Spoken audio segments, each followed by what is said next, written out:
Challenge চিরপ্রতিদ্বন্দ্বী Argentina. Latin America অঞ্চলের শীর্ষ দলটির আক্রমণ সামাল দিতে এখন থেকেই কৌশল সাজাতে শুরু করেছে ব্রাজিল শিবির। ব্রাজিলিয়ান ডিফেন্ডার আরানা মনে করেন, আর্জেন্টিনার ফরোয়ার্ডদের থামাতে ম্যাচ জুড়ে রুখতে হবে সর্বোচ্চ মনোযোগ। তার মতে, প্রতিপক্ষের আক্রমণ ভাগকে অকার্যকর করতে হলে রক্ষণভাগের প্রতিটি খেলোয়াড়কে রাখতে হবে সজাগ ও দায়িত্বশীল। 13 ম্যাচ শেষে 28 পয়েন্ট নিয়ে লাতিন অঞ্চলের শীর্ষে রয়েছেন লিওনেল স্কলানির দল। ব্রাজিলের বিশেষ মাত্র একটি পয়েন্ট পেলেই জাপানের পর দ্বিতীয় দল হিসেবে 2026 বিশ্বকাপের চূড়ান্ত পর্বে জায়গা নিশ্চিত করবে আর্জেন্টিনা।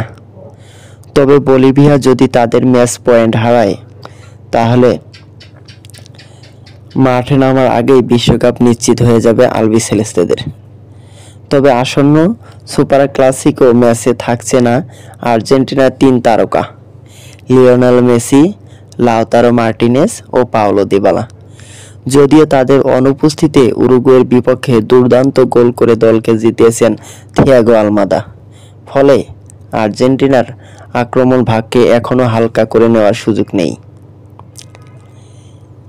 এ বিষয়ে আরানা বলেন, আর্জেন্টিনা দারুণ ছন্দে আছে। তাদের আক্রমণ ভাগ সবসময় বিপজ্জনক, তাই আমাদের প্রতিটি মুহূর্তই মনোযোগ ধরে রাখতে হবে। আক্রমণ রুখতে ভালো পজিশনে কোনো বিকল্প নেই।